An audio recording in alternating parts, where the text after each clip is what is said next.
Good morning, it's Miss Mindy coming to you today from the MakerSpace. This week's video we're going to be talking about creating your design for the 3D printer. So let's go take a look at some details. So here we have some examples of some 3D prints that we have done here at the library. These are some of my designs here. These are all cookie cutters that I made. So they have a little bit of an edge and they're ready for cutting out cookie cutter shapes. So that was something fun that I created. I also created this watermelon cookie cutter.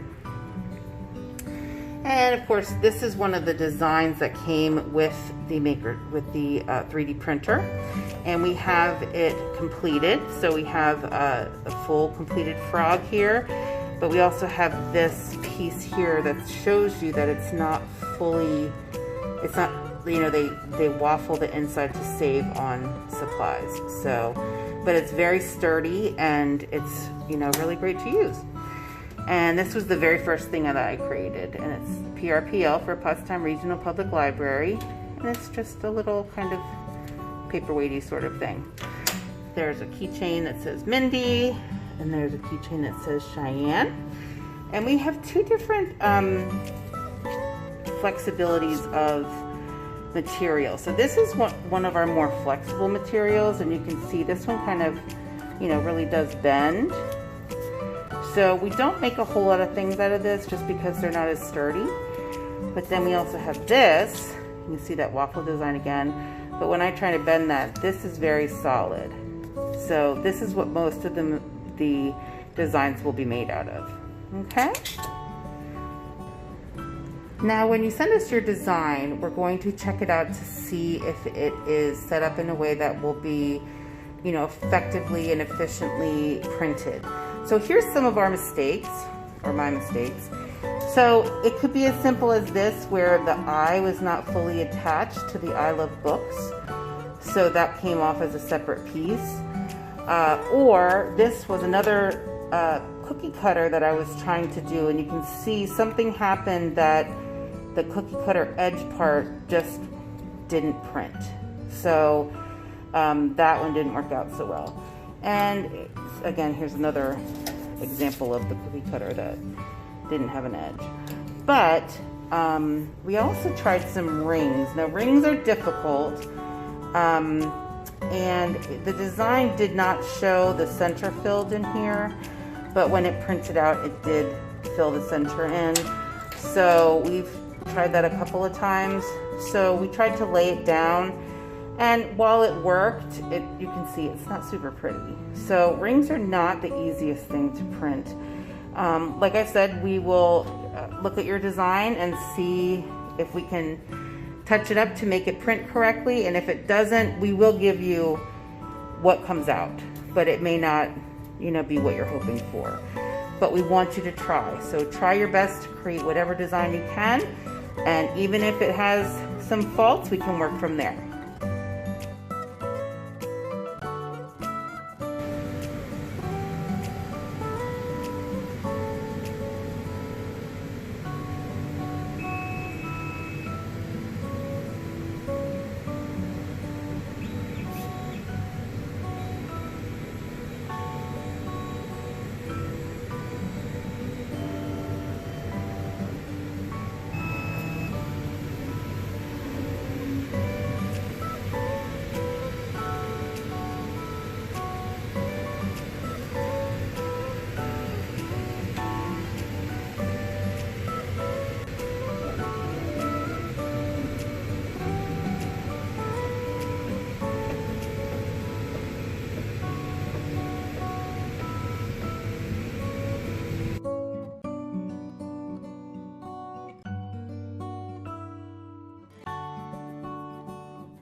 Okay, here we are. We're at Tinkercad.com, and you can see that right here in the address bar. And what you're going to want to do, if it's the first time that you're here, you're going to click Join Now. Now you have a couple of options. you're either going to want to join as a student in our library class, and if that is the case, you're going to want to reach out to me first. I will add you as a student to the class and then send along your login information so that you can log in as a student, okay? Or you can create a personal account. That's totally fine. You can do that with a username, an email, and password, and then that way you have your account, and it's just a personal account. It's free, just like the classroom account would be. The only difference is the student account, I can access your designs and I can help by helping edit it and things like that. If you're not a student, then I would just send you a reply as to what needs to be edited, and then you would have to edit yourself. So that's up to you if you want to join the class or create a personal account. Since I already have an account, I'm going to click sign in. So if you would click sign in that upper corner, this is what's going to come up, okay? So again, if you're a student, you're going to join your class. Otherwise, you're going to just go ahead and log in using your email and things like that. So let me log in.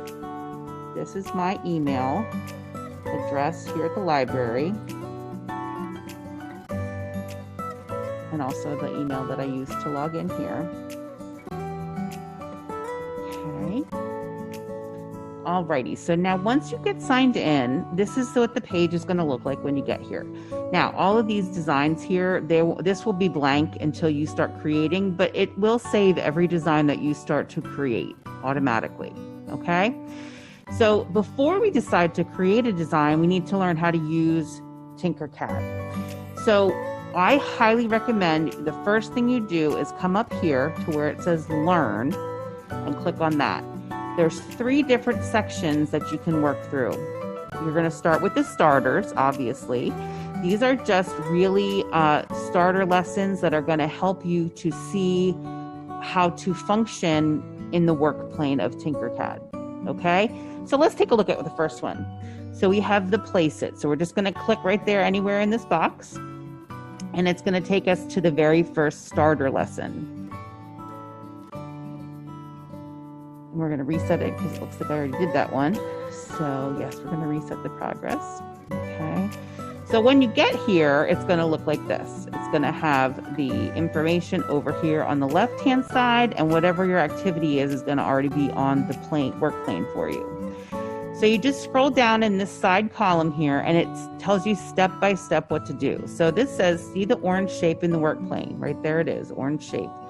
That's a hint. Hints help guide you as you get started. So find the box shape in the shapes panel. So here's the box shape. And then it says left click and drag the box shape to the hint on the work plane. So I'm just going to click it. I'm going to start to drag it. You're going to see it drag all the way over, and I'm going to line it up just like that there. And then I'm going to let go.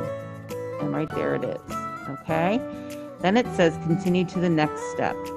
And when you continue to the next step, there's that spray of stars again to say congratulations, you did it, great work. So you can practice that a couple of times if you need help with, working with a mouse, how you can drag it across. You can reset it, or you can click done when you're finished. So I'm going to click done, and then it says lesson completed, congratulations. And now you're going to click continue to go to the next one, or you can go back to the project page. So we're going to continue just to see what that's like. It will save your work. Down here you'll see this little green bar saving your work, and then it's going to go to the next lesson. So you can work all through the starter lessons that way by following the instructions and clicking next. And that way up here it also tells you how many pages there are to this lesson. Once you're finished there and you want to head back to the dashboard, you're just going to click here on this multicolored Tinkercad. It looks kind of like a Rubik's Cube. And you just click on there, and it will always save your work when you go back to your dashboard. So it's going to save the work here, and it's going to go all the way back to the dashboard. There we go. Now see how it saved the place it? So that cube is right there for me, and I can do whatever I want to with it. If I want to delete it or anything, I just click on here, and I can take care of that, and we'll just delete that for now. Okay, so again, we are at Learn, and we did the starters. Let me show you some lessons. The lessons are where it starts to get to be a little bit more fun. you have Minecraft party glasses, you have chess pawns. There's all kinds of fun lessons that you can practice working in the Tinkercad work plane, and it's going to give you lots of different tips and tricks on how to make pretty much anything that you could ever want to make. Okay? So I do highly recommend going through the starters and the lessons before creating your design. Now the last part here is projects. So projects is going to give you a couple of ideas of how to really work in Tinkercad. So if you're really wanting to be an expert in this, I would go through some of the projects as well. You can pick and choose which projects that you like. I did this build a fountain one, and it helped me learn more about the align tool, but you can pick any of these that you want to do. And once you have completed, you feel confident that you can make your own design, again, you can click on this Tinkercad thing and it will take you back to your design. You'll click on create new design and you'll get a fresh new blank workspace. Now once you get into your workspace, you'll notice that it does name your project for you, just to make sure that there is a name. And it's always something really weird like this. It never really makes a whole lot of sense, but you want to click on here and you want to rename it whatever you want to name it. Okay? And then you just proceed to use the tools that you've learned through all those lessons and all the tools that you have here, and you can go ahead and create your brand new design. Okay? Once you have created your design, it's going to save it. Like this is saving a plain workspace for me. But once you have created your design, you're going to want to download it so that you can email the file to me. So I'm going to use this lid for Lisa as a example of how to download it. So once your creation is created, you're going to go ahead and just click on that, and this is the screen that will come up. You can tinker it, which means you can adjust it and create it differently again. But to get it to me to print out, you're going to want to click on download. So when we click on download, this box comes up and you have the option of .stl, .obj, or .svg. You're going to want to save it as an STL file. That is what our 3D printer's slicing software uses. So we want an STL file. So you're just going to go ahead and save it as an STL file, and then you can email it to me and I will open it up, get it sliced on the software, and then have it printed. Now we like to have you keep your designs to about 3 inches by 3 inches. That keeps it to about an hour to an hour and a half print time. If your design is bigger than that, I can scale it down without making any changes to it. But if there's a problem with your design and you're not part of the classroom, or you want to make sure that you're the one that makes the adjustments, I'll just email you back and let you know what changes need to be made, and we can move forward from that. Okay? So if you have any other questions, you can feel free to email me about that. And I can't wait to see what wonderful things you all design. So again, you're going to log into Tinkercad, you're going to go through the learn, the starters, the lessons, the projects, and then you're going to go ahead and you're going to create your new design, save it as an STL file. So we're going to get out of this demonstration and we're going to wrap up this video, and I can't wait to see what you guys design. So when we get your design, we will be putting it on a flash drive. So what we do is we slice it in our special software program that's for this particular 3D printer, and then we just kind of put it in here. So we will run the machine and we will do our best. We try to keep our prints under 1 hour, so that makes the specifications usually 3 inches by 3 inches is the biggest that we can do. But let me get this one started and I'll show you what it looks like when it starts printing.